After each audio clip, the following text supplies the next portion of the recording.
Bismillahirrahmanirrahim. Assalamualaikum warahmatullahi wabarakatuh. Kita akan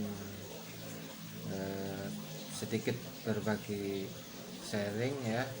Kita akan belajar ya, intinya kita akan belajar bersama ketika kita melakukan usaha-usaha untuk belajar teknik-teknik teknik-teknik dalam diagnosa, dalam terapi. Di sini kita harus tahu dulu ilmunya. Kita akan membahas tentang belajar ya. Belajar ini nanti akan ada yang namanya ilmu. Nah, ilmu ini nanti akan dibagi menjadi dua ya. Ilmu ini dibagi dua ya, dilihat kemudian didengar ya.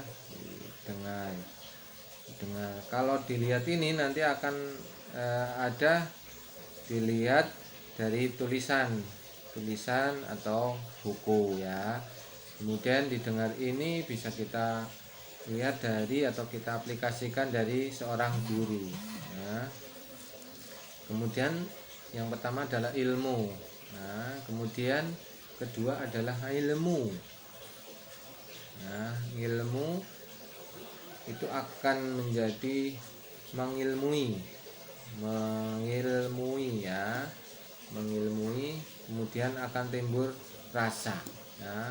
Jadi apa yang ilmu yang bisa dilihat ya, baik lewat tulisan, ilmu yang bisa didengar ya dari seorang guru, nanti akan mengilmui, bisa mengilmui kemudian merasakan ya.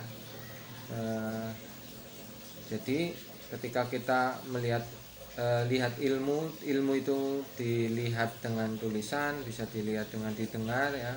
Ilmu itu didengar dengan dari seorang guru, kemudian nanti akan timbul ilmu ya. Ilmu itu akan menjadi mengilmui ya, mengilmui, kemudian akan timbul rasa.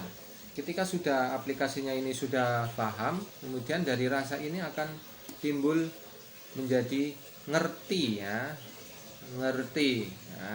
Setelah ngerti, nanti akan menjadi seorang itu akan menjadi paham ya, paham. Jadi ini aplikasinya ketika sudah mendapatkan ilmu, baik dilihat maupun didengar, kemudian akan menjadi ilmu ya, atau mengilmui, timbul rasa. Rasa ini di sini nanti akan dirasakan. Setelah rasa, atau di sini kita perenungan ya, perenungan ini nanti aplikasinya akan menjadi ngerti. Setelah orang itu kita paham, ngerti, akan paham, kemudian paham ini nanti kita akan menjadi mikir ya. Mikir itu tadi, mikir setelah merenung, kemudian ngerti, paham, akhirnya kan kita bisa mikir ya. Kemudian setelah mikir ini bisa merasakan juga ya, merasakan ya. Nah, sehingga akan jadi ketika sudah sampai tahapan ini, ketika ilmu kemudian bisa merasakan atau merenungkan, kemudian bisa mengerti, paham, kemudian berpikir, memikir ya, memikir kemudian merasakan. Nah, kemudian ketika orang itu tidak bisa memikirkan atau merenungkan tulisan-tulisan ini ya, tulisan-tulisan ini, merenungkan istilahnya yang didengar lewat guru. Jadi nanti ketika ini tidak bisa, alur-alurnya tidak bisa mengerti seperti ini, nanti tidak akan paham ya, tidak akan paham.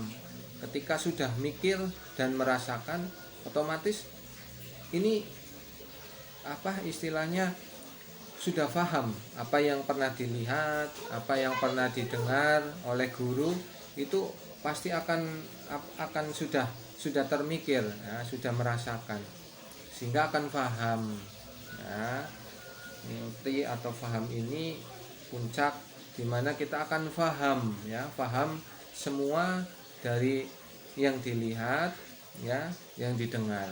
Kemudian dari antara ngerti, paham, kemudian mikir dan merasakan ini, nanti akan timbul suatu kunci ya, kunci.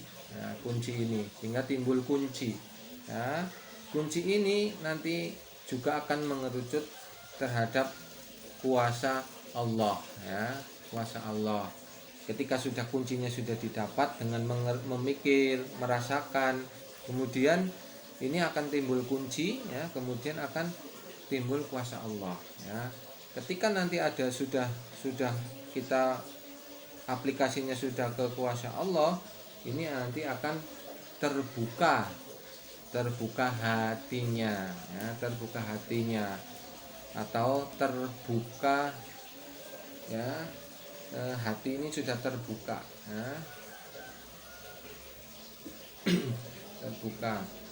Jadi alur-alur dari ilmu, ya, baik yang dilihat maupun didengar dari guru, kemudian mengilmuinya, kemudian timbul rasa, ya, kemudian timbul rasa. Ketika rasa nanti akan mengerti. Ketika kita dirasa ini merenungi, kemudian direnungi, kemudian akan timbul mengerti. Setelah akan mengerti, nanti akan timbul kefahaman, ya. Ketika orang sudah paham, otomatis nanti dia akan berpikir, ya, merasakan. Nah, timbul di sini ada dua, bisa kemudian berpikir, kemudian merasakan. Setelah aplikasi memikir, merasakan, ini pasti akan timbul suatu kunci, ya, timbul suatu kunci. Ketika kunci ini sudah didapat, kita akan kembalikan kepada kuasa Allah, ya. Ketika kunci sudah didapat, kita aplikasikan terhadap hubungannya dengan Allah, kuasa Allah, ini nanti akan terbuka hatinya atau didapat suatu dimana ini nanti ada penyelesaian suatu masalah yang kita dapati, atau dalam arti di dalam dunia terapis ini berarti sumber, ya, sumber di mana penyakit itu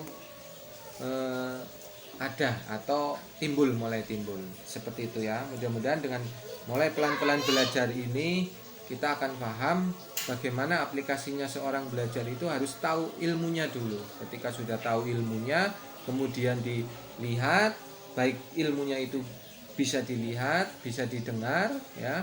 Kemudian dari dilihat ini, ya, nanti akan mendapatkan suatu ilmu, ya, mengilmuinya, ya, atau mengilmui ini, ya. Sehingga nanti akan timbul setelah mengilmunya atau mengilmuinya, nanti akan timbul rasa, ya, timbul rasa. Setelah timbul rasa ini nanti akan merenung, ya, merenung.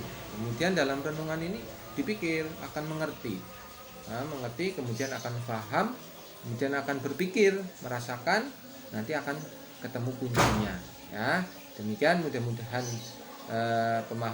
sedikit pemahaman tentang belajar ini dapat dipahami, ya. Sekian, assalamualaikum warahmatullahi wabarakatuh.